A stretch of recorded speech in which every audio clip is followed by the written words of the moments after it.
Good morning guys. So ఈరోజు వచ్చేసరికి మన కారు 10,000 కిలోమీటర్స్ ఆల్మోస్ట్ అయిపోవడానికి వచ్చిందనమాట. సో సర్వీస్కి ఇవ్వాలి. నాగోల్ షోరూమ్లో అయితే అపాయింట్మెంట్ బుక్ చేసిన. సో ఇప్పుడు టైం వచ్చేసరికి 8:30 8:45 ఇట్లా అవుతుంది. సో తొందరగా వెళ్తే తొందరగా రావచ్చు అన్నట్టుగా ఇప్పుడే వెళ్తున్నాను అనమాట. అపాయింట్మెంట్ కూడా ఉంది. సరే బండి చూపిస్తా. ఇదనమాట బండి పొజిషన్.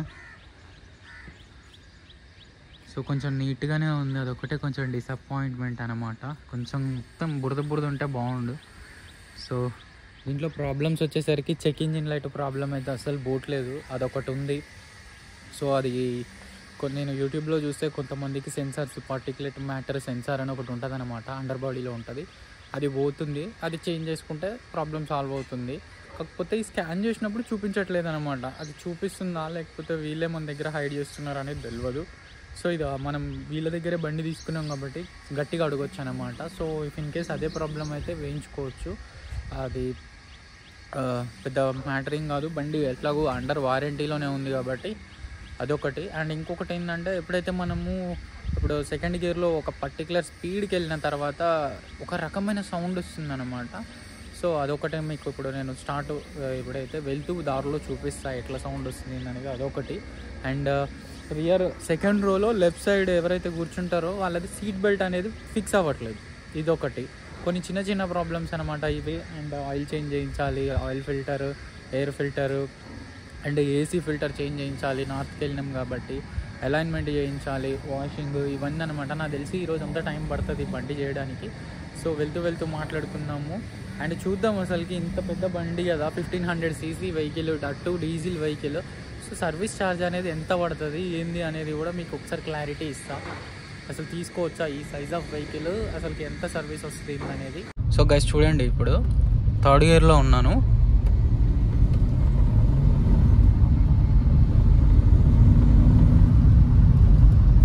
ఇప్పుడైతే రావట్లేదు మరి సౌండ్, ఇది అప్పుడప్పుడే వస్తుంది. ఇనీషియల్గా స్టార్ట్ అయ్యేటప్పుడు వస్తుంది అనుకుంటా. మంచిగా ఉంది బండి, క్లచ్ లేదు, ఏం లేదు. బండి అసలు ఒక్కసారి లాంగ్ డ్రైవ్ కొట్టేటప్పుడు కూర్చున్నామంటే 5 hours వరకు లేవబుద్ధి కాదు, అంత కంఫర్ట్ ఉంటుంది బండి ఇది. కానీ చిన్న ప్రాబ్లమ్స్ సార్ట్ అవుట్ చేయాలి. ఎంత బాగుంది చూడండి అసలు. అందరు క్లచ్ పట్టుకొని 2 కాళ్ళు అలా ఇబ్బంది పడుతూ ఉంటాయి. మనం చూడండి ఎంత ఈజీగా గ్లైడ్ చేస్తామంటే ట్రాఫిక్ని. ఫట్ కొంచెం నేను అగ్రీ చేస్తా, పికప్ అనేది కొంచెం దీంట్లో తక్కువ ఉంటుంది. ఈసారి ట్రై చేద్దాం. సౌండ్ వస్తుందేమో అబ్జర్వ్ చేయండి. ఇప్పుడు కూడా రావట్లేదు. నాకు తెలిసి బండి ఇనీషియల్గా స్టార్ట్ అయ్యే ఫేజ్లో ఇట్లా గర్ర అని అంటుంది, లాస్ట్ మూమెంట్లో గర్ర అని అంటుంది. మరి అది ఏమైనా బెల్ట్ లూజ్ ఉందా లేకపోతే గేర్ బాక్స్ ఏమైనా ప్రాబ్లం ఉందా అనేది తెలియదు. అండ్ ఇంకా ఒక బ్లాస్టింగ్ న్యూస్ ఏంటంటే, కియా వాడు ఐఎంటీని తీసేసిండు. ఎందుకో తెలియదు అసలు. ఐఎంటీ తీసేసిండు, సక్సెస్ఫుల్ కాలేదా లేకపోతే దీని సేల్స్ తగ్గిపోతున్నాయా అనేది తెలీదు. అన్సక్సెస్ఫుల్ అయిందని అయితే అది మాత్రం అబద్ధం. కాకపోతే కొంచెం పికప్ అనేది 1 second డ్రాప్ ఉంటుంది, రిమైనింగ్ అంతా బాగానే ఉంటుంది. కాకపోతే సేల్స్ అనేవి తక్కువ ఉన్నాయి కాబట్టి నాకు తెలిసి తీసేసిండు, సెల్టాస్లో తీసేసిండు. అండ్ కరెంట్స్లో ఉంది, బట్ ఏంటంటే ఒక 50,000 ఎక్స్ట్రా అనమాట మాన్యువల్ కంటే. మళ్ళీ ఒక్కసారి నీట్గా స్కాన్ చేయించాలి. అండ్ ఇంకా రీజనరేషన్ కూడా ఒక్కసారి కూడా రాలేదు ఈ బండికి. 10,000 kilometers తిరిగింది. ఇంకొకటి ఏంటంటే డిఎఫ్ లెవెల్ చూడండి, ఒక్క నిమిషం చూపిస్తాను. డిఎఫ్ లెవెల్ అసలు అయిపోలేదు ఇది. అదే ఫార్చునర్ ఇట్లాంటి బండ్లలో జస్ట్ 4-5,000 kilometers పోయి అయిపోతుంది అనమాట. ఈ బండిలో ఇంకా ఏంది 70% అట్లనే ఉంది. ఇది బాగుంది, తక్కువ తీసుకుంటుంది. ఇది 1500 cc కాబట్టి చాలా తక్కువ తీసుకుంటుంది అనుకోండి. కంపేర్ టు పెద్ద బండ్ల కంటే చాలా తక్కువ తీసుకుంటుంది. పిల్ల బచ్చా ఇంజన్ కదా, అట్లనే ఉంటాయి.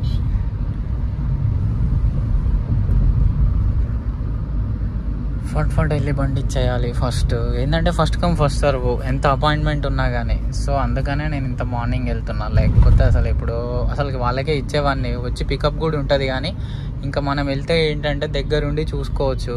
ఇప్పుడు ఒక్కసారి ఆయిల్ పోయలేదనుకో, మనమేమో చెక్ చేసుకోము, మనకేమో తెలీదు. ఒకసారి ఇంకా బండి అక్కడికే జంప్. ఒక 10,000 kilometers ఏదైనా సర్వీస్లో ఆయిల్ పోయలేదంటే బండి ఇంజన్ పని అయిపోయినట్టే అనమాట. సో అందుకని కొంచెం చూసుకొని చేయించుకుంటే బెటర్.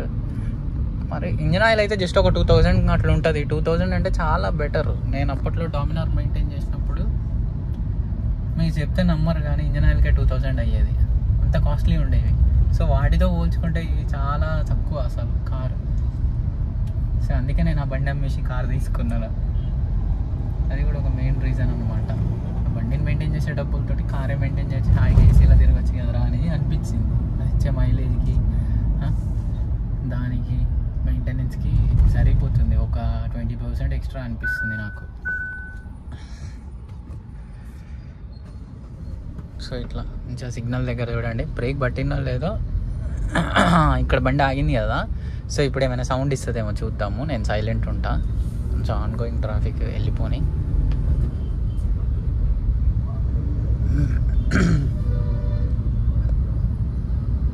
అటు సైడ్ వెళ్ళాలి. ఇక్కడ యూటర్న్ తీసుకునేటోళ్ళు ఉంటారు. రావట్లే మళ్ళా.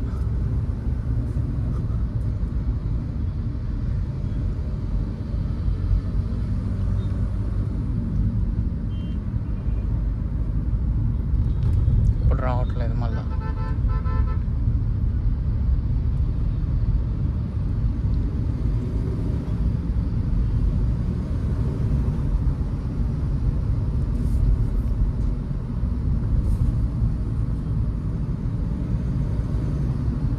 లాస్ట్కి అంటుంది, స్లోగా వస్తుంది ఇప్పుడు ఇంత ముందుతో కంపేర్ చేస్తే. ఇది అంతే, ఒక్కోసారి ఒకలాగా బిహేవ్ చేస్తుంది. ఇది మనకే చూపించట్లేదు. ఇంకా మెకానికల్కి చూపించినప్పుడు సార్ అది అంతే సార్, నార్మల్ చిన్న చిన్న ప్రాబ్లమ్ సార్, మార్నింగ్ స్టార్ట్ చేసినప్పుడు అట్లనే ఉంటుందని సోది చెప్తారు. ఇక సోది చెప్పి పంపిస్తారు. ఇదేమవుతుందంటే ఆఫ్టర్ సమ్ టైం పెద్ద ఇష్యూ అయి కూర్చుంటుంది. వారంటీ ఉంటే ఓకే, వాళ్ళ మీదనే తగలబెట్టేస్తాం, లేకపోతే మాత్రం మొత్తం మన మీదనే పడుతుంది. షీట్, నేను కింది నుంచి వెళ్ళాలి, మాటల్లో పడి పైకి వచ్చిన, మళ్ళీ ముందుకెళ్ళి యూటర్న్ తీసుకొని రావాలి. వస్తుంది చూడండి.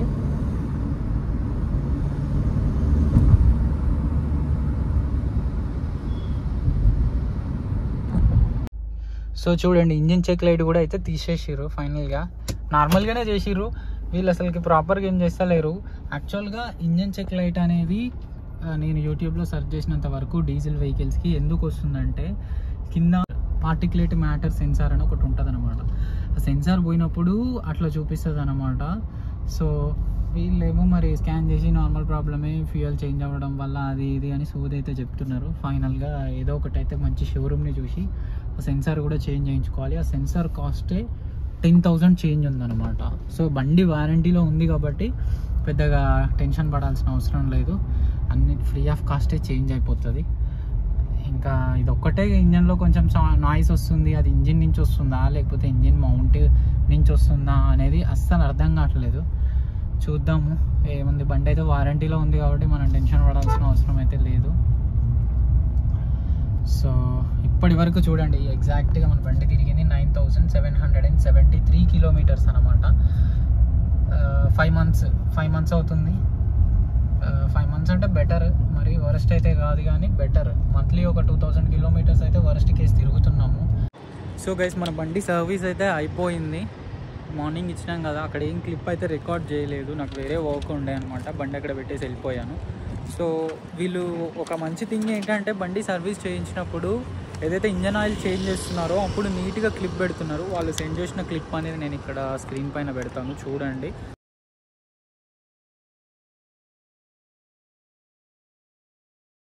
సో ఇప్పుడు మాట్లాడుకుందాం, అసలు బండి చూడండి ఎలా ఉందో. మనం చెప్పాం కదా కంప్లైంట్స్, ఆ కంప్లైంట్ అనేది వీళ్ళకి రెక్టిఫై అయితే అవ్వలేదు. ఏదో కింద ఇంజన్ మౌంట్ ఏదో సోది చెప్తున్నారు కానీ అవ్వలేదు.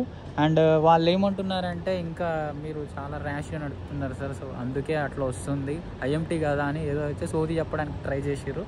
బట్ ఇది వేరే షోరూంలో చూపిద్దాము తర్వాత, ఇంకెప్పుడైనా మంచి షోరూమ్ చూసి. మనం చేయించింది అయితే నాగోల్ అనమాట. ఒకసారి బండి ఓవర్వ్యూ చూడండి. సర్వీస్ అంటే ఏముందండి, ఏం పెద్దగా ఏం లేదు. 10,000 కిలోమీటర్స్ సర్వీసే కాబట్టి మేజర్గా అయితే ఏముండదు. ఆయిల్ చేంజ్ ఉంటుంది అండ్ ఆయిల్ ఫిల్టర్ ఉంటుంది, ఎయిర్ ఫిల్టర్ అనేది క్లీన్ చేస్తారు, ఏసీ ఫిల్టర్ కూడా క్లీన్ చేస్తారు. కాకపోతే నేను చేంజ్ చేయించిన, సమ్మర్ కదా, సో డస్ట్ అలర్జీ బాగుంటుంది నాకు, సో అందుకని ఏసీ ఫిల్టర్ అనేది చేంజ్ చేయించినాం అనమాట. సో చూడండి ఒకసారి బండి క్లీనింగ్ కూడా. క్లీన్ అనేది అంత బాగా లేదు, మంచిగా వాషింగ్ అయితే చేయలేదు. చూడండి ఎట్లా ఉన్నాయో అట్లానే ఉన్నాయి. మస్కిటోస్ ఇవన్నీ చచ్చిపోయినాయి చూసిరా, అవి అయితే మరకలన్నీ అంతే ఉన్నాయి. ఒకసారి చూపిస్తాను చూడండి. పాలిష్ పెట్టారు మంచిగా అంతే. ఇంటీరియర్ అయితే బాగా క్లీన్ చేసారు. సో ఇంకా టోటల్గా అసలుకి ఎంత అయింది ఏంటి అనేది నీట్గా చూపిస్తా. సో ఇక్కడ చూడండి టోటల్ చార్జెస్ ఎంత పడ్డాయి ఏంటి అనేది. ఆయిల్ ఫిల్టర్ చూడండి 360 రూపీస్ పడింది. అండ్ ఏసీ ఫిల్టర్ అన్నమాట, ఇది 289 రూపీస్ పడింది. అండ్ యాడ్ బ్లూ వచ్చేసరికి మనకు 5 లీటర్స్ అయితే టాప్అప్ చేసిరు వీళ్ళు. ఇక్కడ 360 రూపీస్ పడింది 5 లీటర్స్. ఈచ్ లీటర్ వచ్చేసరికి 72 రూపీస్. ఇంజన్ ఆయిల్ అనమాట 0W20C5 ఇంజన్ ఆయిల్ 4.8 లీటర్స్ పట్టింది. ఈచ్ లీటరు 355, టోటల్గా 1708 పడింది అనమాట. విండ్షీల్డ్ వైపర్ షాంపూ ఉంటుంది కదా, అది ఒక 42 రూపీస్ పడింది. అండ్ డిస్టిల్డ్ ఇదేదో some ruby DM water, distilled water some ఏదో యూజ్ చేస్తారనమాట. సో ఆ వాటర్ ఒక 2 లీటర్స్ పట్టింది. సో అదొక 42 రూపీస్. ఇక్కడ చూడండి వీల్ బ్యాలెన్సింగ్ అనేది 408 రూపీస్ పడింది. అండ్ అలైన్మెంట్ అనేది 680 రూపీస్ పడింది అనమాట. సో మనకి ఫస్ట్ సర్వీస్ ఏదైతే ఉందో ఇది ఫ్రీ సర్వీస్ అనమాట, అందుకే ఇక్కడ 0 ఉంది. లేకపోతే ఇక్కడ 2-3,000 ఉంటుంది అనమాట లేబర్ కాస్టే. సో టోటల్ ఇవన్నీ కలుపుకుంటే టోటల్ వచ్చేసరికి 4,621 రూపీస్ పడింది ఆఫ్టర్ జిఎస్టీ ఇవన్నీ అనమాట. సో ఇందులో మనం ఏది నెగ్లెక్ట్ చేయడానికి లేదు. వీల్ అలైన్మెంట్ బ్యాలెన్సింగ్ తక్కువనే పడుతుంది బయట చేయించుకుంటే. కాకపోతే ఏంటంటే వీళ్ళ దగ్గర చేయించుకోవడమే బెటర్. ఇప్పుడు మనము ఎక్కువ పడుతుంది అది ఇది అనేసి మనం ఇప్పుడు తక్కువ కనుక పడుతుంది కదా అని బయట చేయించుకుంటే ఏమవుతుందంటే ఫర్దర్గా మనకు సస్పెన్షన్లో కానీ ఎందులో అయినా సరే ఏదైనా ప్రాబ్లం వచ్చినా కానీ ఏమవుతుందంటే వారంటీ క్లెయిమ్ చెయ్యరు. మీరు మా దగ్గర చేయించుకోలేదు, మీరు చేయించుకున్నారో లేదో బయట వాళ్ళు చేశారు, అది వాళ్ళు ఎట్లా చేసిరో ఏమో వాళ్ళ వల్లనే పోయిందేమో అనేసి మన మీదకే నెడతారనమాట. సో వారంటీ క్లెయిమ్ అవ్వదు. అందుకే ఏవైతే ఆ సర్వీస్లో వాళ్ళు రికమెండ్ చేస్తారో రికమెండ్ చేసిన దాంట్లో మస్ట్ అండ్ షుడ్ ఏవైతే ఉంటాయో వాటిని చేయించుకోండి. ఇంకొకటి నాకు ఏం చెప్పారంటే ఏసీ వెంట్ క్లీనింగ్ అది 700 రూపీస్. సో అది మ్యాండేటరీ కాదు కాబట్టి సో నేను అది అవసరం లేదని చెప్పిన అనమాట. సో ఇట్లా మీకు మ్యాండేటరీ థింగ్స్ని మీరు చేయించుకోవచ్చు అనమాట. సో ఓవరాల్గా ఈ సైజ్ ఆఫ్ వెహికల్కి 4,600 అంటే తక్కువనే చెప్పాలి. నిజం చెప్పాలంటే తక్కువే. 4,600 10,000 కిలోమీటర్స్కి తక్కువే. అన్నీ రీజనబుల్గానే ఉన్నాయి. సో ఒక ప్రాబ్లం ఏంటంటే ఆ ఇష్యూ ఒకటి రెక్టిఫై చేయలేదు, అదొక్కటి రెక్టిఫై చేస్తే మాత్రం బాగుండు. సో గైస్ ఇదన్నమాట ఓవరాల్గా Kia Carens diesel IMT first 10,000 కిలోమీటర్స్కి అయ్యే కాస్ట్ 4,621 రూపీస్. ఇందులో ఏసీ ఫిల్టర్ వాళ్ళు అవసరం లేదన్నారు, బట్ నేనే వేయించుకున్నా. సమ్మర్ దట్టు డస్ట్ ఉంటుంది. సో బెటర్ చేంజ్ చేయించుకుంటే మంచిది. డస్ట్ అలర్జీ ఉన్న వాళ్ళు ఇట్లా చేంజ్ చేయించుకుంటే మంచిది అనమాట. సో ఇది నాకైతే కొంచెం ప్రెటీ డీసెంట్ అనిపించింది సర్వీస్ అనేది. సో ఇంకా చూద్దాము, 10,000 కిలోమీటర్స్ తిరిగింది కదా, ఇంకా నా ఓనర్షిప్ రివ్యూ అనేది కూడా వస్తుంది తొందరలోనే. అసలు ఈ వెహికల్ ఎవరెవరు కొనాలి, ఎందుకు కొనాలి, అండ్ అసలుకి వర్తా కాదా, బడ్జెట్ లేదంటే ఇంకొంచెం డబ్బులు యాడ్ చేసుకొని ఇంకొంచెం అప్ సెగ్మెంట్ కార్ తీసుకోవాలా ఏంటి అనేది ఓవరాల్గా నేను ఆ వీడియోలో చెప్తా. సో ఈ వీడియోకి ఇంతే. Thanks for watching the video. See you in the next video. Bye bye.